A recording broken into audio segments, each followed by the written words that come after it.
I have here with me the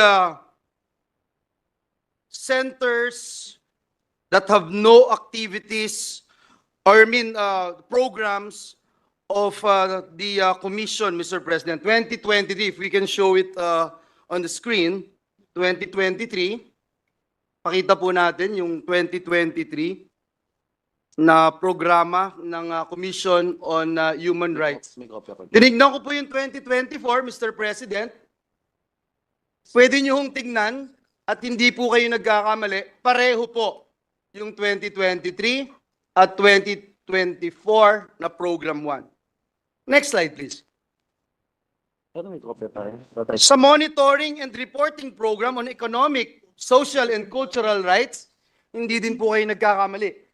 Pareho din po ang programa nila ng 2023 at 2024. Next slide, please. Child Rights Center. Pareho din po ang programa ng 2023 at 2024. Next slide, please. Next slide, please. Center for Gender Equality and Women's Human Rights. Pareho pa rin, Mr. President. Pareho pa din po yung programs nila. Next slide, please. Pareho pa rin, Mr. President. 2023, 2024. Balikan ko po yung Center for Gender Equality and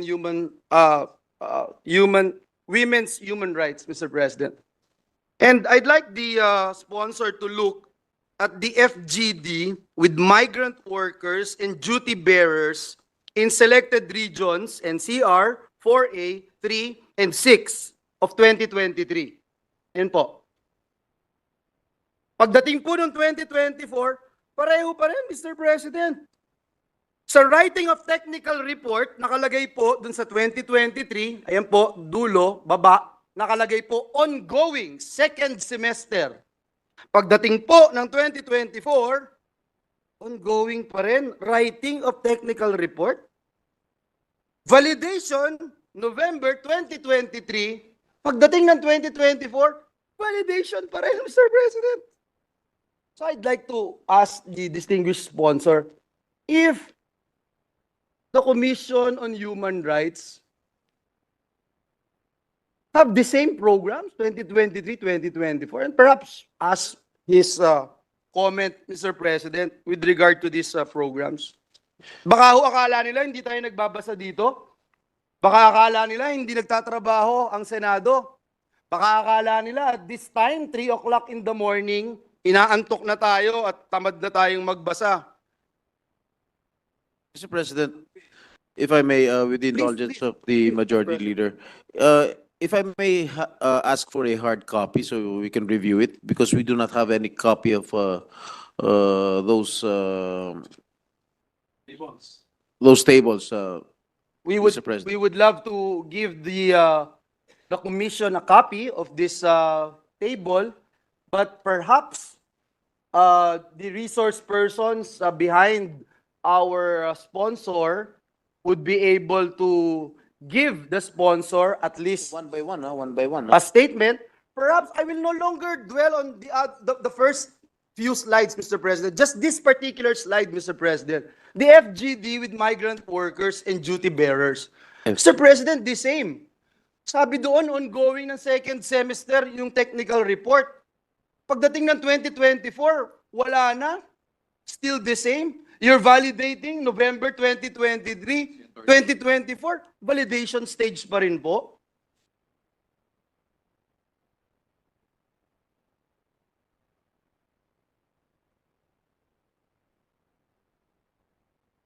Actually, And Mr. President, before this good sponsor answer my query, Mr. President, these documents were submitted by the Commission on Human Rights.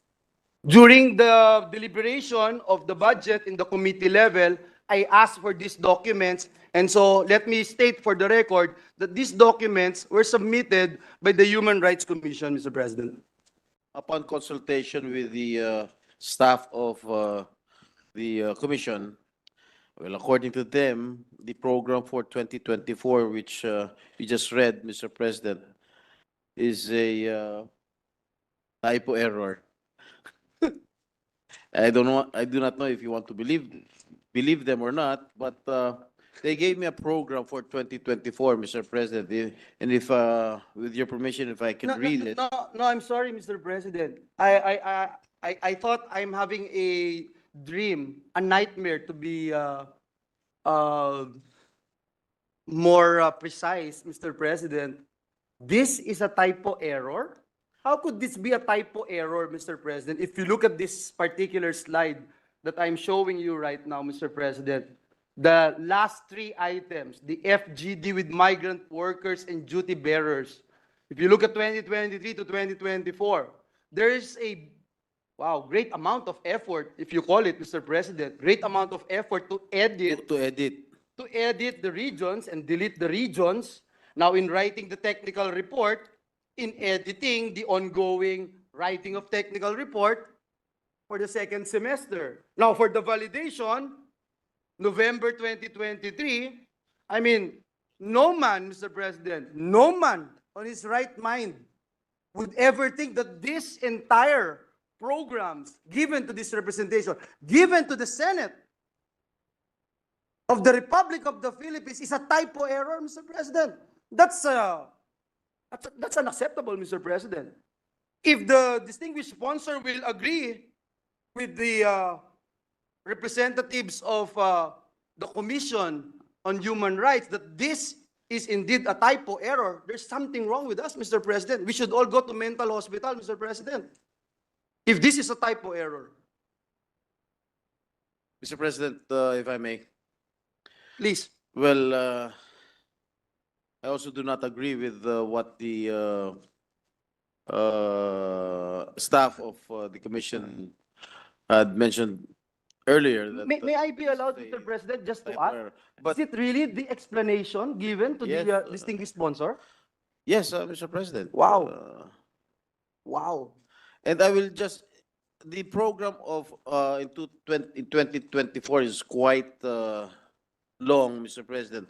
If you want me to read it aloud, I can, but if you want me to just submit the programs for 2024, it is up to you, Mr. President. If I- It's okay, Mr. President. We will just Because wait the according- submission of the 2024 programs, Mr. President. according It's to just that- according to the chairman, Mr. President, he himself does not know why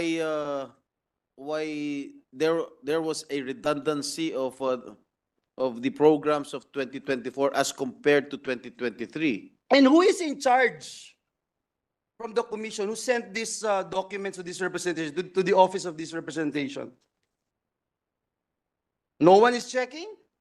Perhaps they don't realize that we in the Senate actually read documents, voluminous documents, work until 3:18 in the morning? Mr. President, I'm on my first question, Mr. President. And you could just imagine my disappointment, Mr. President, from this Commission on Human Rights. But I am willing to go on, Mr. President, and ask another question, Mr. President, if I may, distinguished colleague. Mr. President, last week, we asked the Commission regarding the stand of the Commission on Abortion after we uncovered that one of CHR's priority programs is the decriminalization of abortion. Also, last week, Mr. President, we received a letter from the Commission expressing its anti-abortion stand. I was given a copy, Mr. President, that is against abortion. What does that mean, Mr. President? Does it mean that it is already abandoning its support on the decriminalization of abortion? Because in the end, we believe that whether abortion or decriminalization of abortion, it is essentially ending a human life, Mr. President. So my question, Mr. President, what is the CHR policy on the right to life? Does the CHR change its position based on the change of leadership? Depende po sa panahon o yung tinatawag na weather lang. For example, Mr. President, let me point out, Mr. President, yung second commission of CHR under Chairperson Navarrete Resina made a clear stand against abortion when it opposed House Bill number 6343, or an act legalizing abortion on specific cases, contending that, and I can go on and on and on, Mr. President. Meanwhile, during our Senate hearing, August 17, 2022, Justice Committee hearing here in the Senate, CHR Executive Director Digia said that one of the priority legislations of the CHR includes the decriminalization of abortion. Mr. President, let me remind the Commission that according to the University of the Philippines Population Institute, an estimated 1.1 million abortions occur every single year in this country. So again, Mr. President, weather na lang po ba? Ano po ba talaga yung policy ng CHR on the right to life? Mr. President, well, the 1987 Constitution likewise provides for the equal protection of the life of the mother and the unborn child. I think it was expounded by our colleague here during the last hearing, during the last deliberation of the hearing, Senator Alan Peter. By decriminalization, Mr. President, I think the CHR Commission meant that it is still against abortion, but only advocates for an amendment of the law to provide for extreme circumstances, like medical termination, for example, ectopic pregnancy, threatened abortion, and other diseases such as cervical cancer and cancer of the uterus. All that would Okay. endanger the life of the mother, Mr. President. Thank you, Mr. President. I will no longer belabor the issue because I was told that our colleague from Taguig City and Patero, Senator Alan Peter Cayetano, will tackle this particular issue. I just wanted to put on record again that we need to have a strong policy. The CHR should have a strong stand. Hindi ho pwedeng weather lang. As I made an example, yung second commission against yung ngayon, nitong August 17, sabi, prioridad ng komisyon ang decriminalization of abortion.